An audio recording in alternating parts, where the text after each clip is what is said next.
Hi everyone. ഏതൊരു മനുഷ്യനും തൻ്റെ ജീവിതത്തിൽ ആസ്വദിക്കുവാനും വിശ്രമിക്കുവാനുമുള്ള ഒരു പീരീഡാണ് തൻ്റെ റിട്ടയർമെൻറ്റ് പീരീഡ്. നിങ്ങൾക്കും തോന്നിയിട്ടില്ലേ എത്രയും പെട്ടെന്ന് ജോലിയൊക്കെ മതിയാക്കി കുറേ ട്രിപ്പൊക്കെ പോയി ആസ്വദിച്ച് ജീവിക്കണമെന്ന്?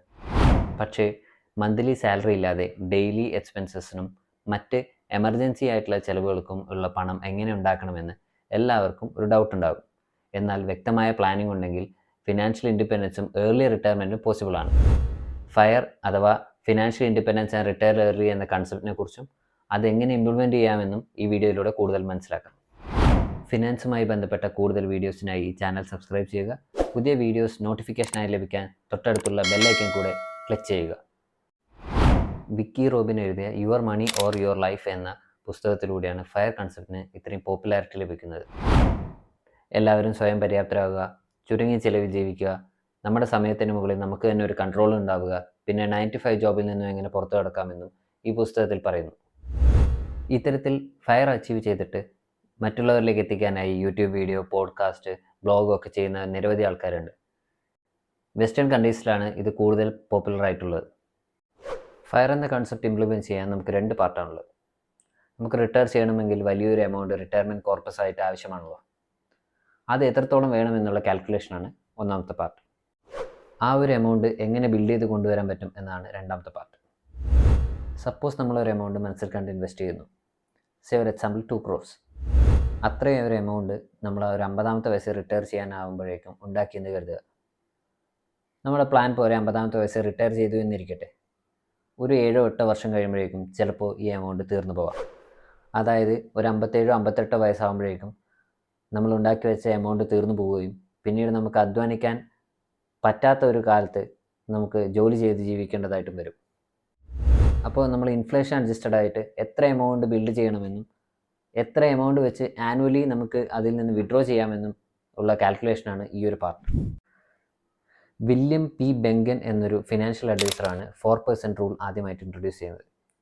ബെങ്കൻ റൂൾ എന്നും ഇതിനെ അറിയപ്പെടാറുണ്ട്. 4% റൂളിനെ അടിസ്ഥാനമാക്കിയാണ് നമ്മുടെ ഫയർ ഫോർമുല ബിൽഡ് ചെയ്തിട്ടുള്ളത്.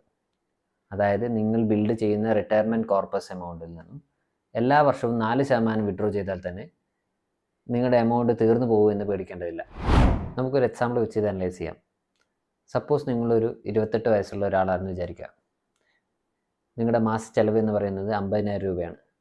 നിങ്ങളൊരു 40ാമത്തെ വയസ്സ് റിട്ടയർ ചെയ്യാനാണ് ഉദ്ദേശിക്കുന്നതെങ്കിൽ നിങ്ങൾക്ക് 12 വർഷമുണ്ട് റിട്ടയർമെൻറ്റ് ഫണ്ട് ജനറേറ്റ് ചെയ്യാനായിട്ട്. ഇൻഫ്ലേഷൻ ഒരു 7% കണക്കിലെടുത്താൽ തന്നെ 40ാമത്തെ വയസ്സാകുമ്പോഴേക്കും നിങ്ങളുടെ മാസ ചെലവ് എന്ന് പറയുന്നത് 1,12,610 രൂപയാണെന്ന് കാണാം. അതായത് ഒരു വർഷം 13,51,320 രൂപ. ഒരു ഇൻഫ്ലേഷൻ കാൽക്കുലേറ്റർ ഉപയോഗിച്ചാൽ നിങ്ങൾക്കും ഇതുപോലുള്ള വാല്യൂ കണ്ടുപിടിക്കാനാകും. സോ 4% റൂൾ പ്രകാരം നിങ്ങൾക്ക് വേണ്ടി വരുന്ന തുക 3,37,83,000 രൂപയാണെന്ന് കാണാം. അപ്പോൾ നിങ്ങൾക്ക് തോന്നാം എല്ലാ മാസവും 1,12,000 ഇതിൽ നിന്ന് വിഡ്രോ ചെയ്ത് കഴിഞ്ഞാൽ ഈ എമൗണ്ട് പെട്ടെന്ന് തീർന്നു പോകില്ല എന്ന്. എന്നാൽ ഈ മുഴുവൻ തുകയും നമ്മൾ സേവിങ്സ് അക്കൗണ്ടിലേക്ക് മാറ്റുന്നതല്ല. അതായത് 40ാമത്തെ വയസ്സിൽ നമ്മൾ റിട്ടയർ ചെയ്യുമ്പോൾ ആദ്യത്തെ മാസം 1,12,000 മാത്രമാണ് വിഡ്രോ ചെയ്യുന്നത്. ബാക്കി 3,35,00,000 ഇതിൽ ഇൻവെസ്റ്റഡ് തന്നെയാണ്. അത് ഗ്രോ ചെയ്യുന്നുണ്ട്. പക്ഷേ ഇതൊരു 25-30 വർഷം വരെയുള്ള റിട്ടയർമെൻറ്റ് ലൈഫിന് മാത്രമേ മതിയാവുകയുള്ളൂ. കാരണം ഈ 4% റൂൾ നമ്മുടെ ഇന്ത്യയുടെ ഇൻഫ്ലേഷൻ റേറ്റിനൊന്നും അടിസ്ഥാനമാക്കി നിർമ്മിച്ചതല്ല.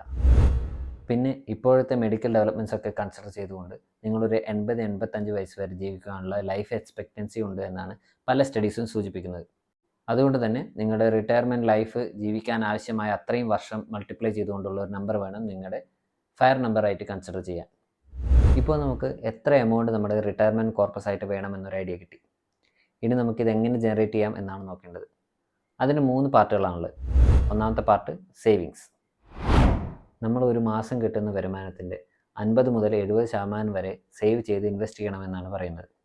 എന്നാൽ ഇതൊരു എളുപ്പമായിട്ടുള്ള കാര്യമല്ല എന്ന് എല്ലാവർക്കും അറിയാം. നമ്മുടെ ഇൻകം കൂട്ടുകയോ എക്സ്പെൻസ് കുറക്കുകയോ ഇത് രണ്ടും ഒന്നിച്ചോ ചെയ്ത് നമുക്കിത് അച്ചീവ് ചെയ്യാം.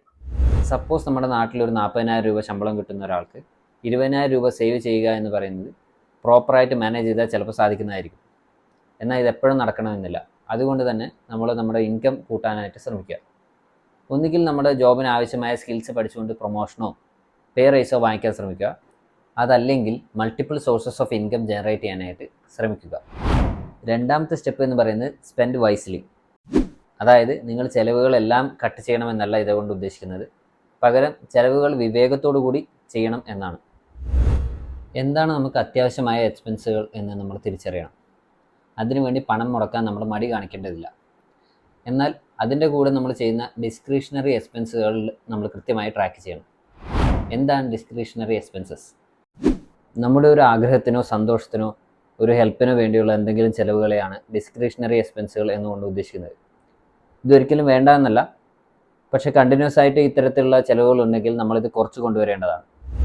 ഈ ചിലവുകൾ കൃത്യമായി ട്രാക്ക് ചെയ്താൽ മാത്രമേ പണം പ്രോപ്പറായി മാനേജ് ചെയ്യാൻ സാധിക്കൂ. ഇതൊക്കെ അറിയാമെങ്കിലും പലരും മടി കാരണം ഇതൊന്നും ചെയ്യാറില്ല. എക്സ്പെൻസ് ട്രാക്കിംഗ് ആപ്പുകൾ ഉപയോഗിച്ചോ എക്സൽ ഉപയോഗിച്ചോ ഡെയിലി ഇത്തരത്തിലുള്ള എക്സ്പെൻസുകൾ ട്രാക്ക് ചെയ്ത് അധിക ചിലവുകൾ കുറച്ച് കൊണ്ടുവരാവുന്നതാണ്. തേർഡ് പോയിന്റ് എന്ന് പറയുന്നത് മാക്സിമം ഇൻവെസ്റ്റ് ചെയ്യുക. നമ്മളെക്കൊണ്ട് ഇൻവെസ്റ്റ് ചെയ്യാൻ പറ്റാവുന്ന പരമാവധി തുക എത്രയും പെട്ടെന്ന് ഇൻവെസ്റ്റ് ചെയ്യുക. അത് നിങ്ങളുടെ ഏജ് 20s-ലോ 30s-ഓ 40s-ഓ ആയിക്കോട്ടെ, എത്രയും പെട്ടെന്ന് തന്നെ തുടങ്ങുക. എല്ലാ മാസവും കൃത്യമായി ഇൻവെസ്റ്റ് ചെയ്യാനായിട്ട് സിസ്റ്റമാറ്റിക് ഇൻവെസ്റ്റ്മെൻറ്റ് പ്ലാൻ അഥവാ SIP സെറ്റ് ചെയ്യാവുന്നതാണ്. ഫയർ എന്ന കൺസെപ്റ്റിൽ പറയുന്നത് പണം സേവ് ചെയ്യുക എന്ന് മാത്രമല്ല, വളരെ ഫ്രൂഗലായി ജീവിച്ച് വളരെ വലിയ സേവിങ്സ് ഉണ്ടാക്കുക എന്നതാണ്. ഇനി പണം എവിടെ ഇൻവെസ്റ്റ് ചെയ്യണം? ഇതിന് കൂടുതലും ലോ കോസ്റ്റ് ഇൻഡെക്സ് ഫണ്ടുകളാണ് പ്രിഫർ ചെയ്യുന്നത്. കമ്മീഷൻ അഥവാ എക്സ്പെൻസ് റേഷ്യോ കുറവായതുകൊണ്ട് മാത്രമല്ല, ആക്റ്റീവ് ഫണ്ടുകൾ ചൂസ് ചെയ്തുകൊണ്ട് ഉണ്ടാകുന്ന റിസ്ക് കുറക്കാനും കൂടിയാണ്. പിന്നീട് കൂടുതൽ റിസർച്ച് ചെയ്തുകൊണ്ട് മറ്റ് ആക്റ്റീവ് മ്യൂച്വൽ ഫണ്ടുകളോ ഡയറക്റ്റ് സ്റ്റോക്കുകളോ ഇൻവെസ്റ്റ് ചെയ്യാവുന്നതാണ്. സ്റ്റാർട്ട് ചെയ്യാനായിട്ട് നിഫ്റ്റി 50-യോ നിഫ്റ്റി 500 ഇൻഡെക്സോ ചൂസ് ചെയ്യാം. എത്രയും നേരത്തെ ഇൻവെസ്റ്റ് ചെയ്യുന്നു അത്രയും കൂടുതൽ റിട്ടേൺസ് കിട്ടാനുള്ള പോസിബിലിറ്റി വളരെ കൂടുതലാണ്. സപ്പോസ് നിങ്ങൾ 25-ാമത്തെ വയസ്സിൽ ഇൻവെസ്റ്റ്മെൻറ്റ് സ്റ്റാർട്ട് ചെയ്ത് 45-ാമത്തെ വയസ്സിൽ റിട്ടയർ ചെയ്യാൻ ഉദ്ദേശിക്കുന്നു എന്ന് കരുതുക.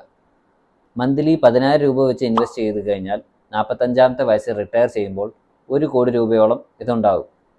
എന്നാൽ ഇതേ 1 കോടി രൂപ നിങ്ങൾക്ക് 45-ാമത്തെ വയസ്സിൽ റിട്ടയർ ചെയ്യുമ്പോൾ ലഭിക്കുവാനായിട്ട് നിങ്ങൾ 30-ാമത്തെ വയസ്സിലാണ് തുടങ്ങുന്നതെങ്കിൽ നിങ്ങൾക്ക് എല്ലാ മാസവും 10,000-ന് പകരം 20,000 രൂപയോളം ഇൻവെസ്റ്റ് ചെയ്യേണ്ടതായിട്ട് വരും. ഇത്തരത്തിലുള്ള ഇൻവെസ്റ്റ്മെൻറ്റിൻ്റെ കൂടെ തന്നെ നിങ്ങളുടെ സെക്കൻഡറി ഇൻകം ബിൽഡ് ചെയ്യാനായിട്ട് മറ്റ് പല മെത്തേഡ്സിലും നിങ്ങൾക്ക് ഇൻവെസ്റ്റ് ചെയ്യാവുന്നതാണ്. Rental income, freelance or side business, podcast, YouTube channel monetisation, സ്റ്റോക്സിൽ നിന്നുള്ള ഡിവിഡൻസ്, ഡെപ്പോസിറ്റുകളിൽ നിന്നുള്ള ഇൻട്രസ്റ്റ് എന്നിവ കുറച്ച് ഉദാഹരണങ്ങളാണ്. ഇതുപോലുള്ള passive income or secondary income generate ചെയ്യാൻ പണമോ ടൈമോ ആവശ്യമാണ്. എന്നാൽ ഇത്തരത്തിൽ സെക്കൻഡറി ഇൻകം ജനറേറ്റ് ചെയ്യാൻ സാധിക്കുവാണെങ്കിൽ ഫിനാൻഷ്യൽ ഫ്രീഡം നിങ്ങൾക്ക് വളരെ എളുപ്പം അച്ചീവ് ചെയ്യാനായിട്ട് സാധിക്കും. ഈ ഒരു സെക്കൻഡറി ഇൻകം ലെവറേജ് അളക്കാനായിട്ട് ഒരു റേഷ്യോ ഉണ്ട്, FI റേഷ്യോ അഥവാ ഫിനാൻഷ്യൽ ഇൻഡിപെൻഡൻസ് റേഷ്യോ. ഈ റേഷ്യോ പറയുന്നത് നിങ്ങളുടെ ചിലവിനേക്കാൾ കൂടുതൽ നിങ്ങളുടെ പാസീവ് ഇൻകം ജനറേറ്റ് ചെയ്യാൻ നിങ്ങൾക്ക് സാധിക്കുന്നുണ്ടെങ്കിൽ വളരെയധികം പ്രോഗ്രസ് നിങ്ങൾ ഉണ്ടാക്കുന്നുണ്ട് എന്നാണ്.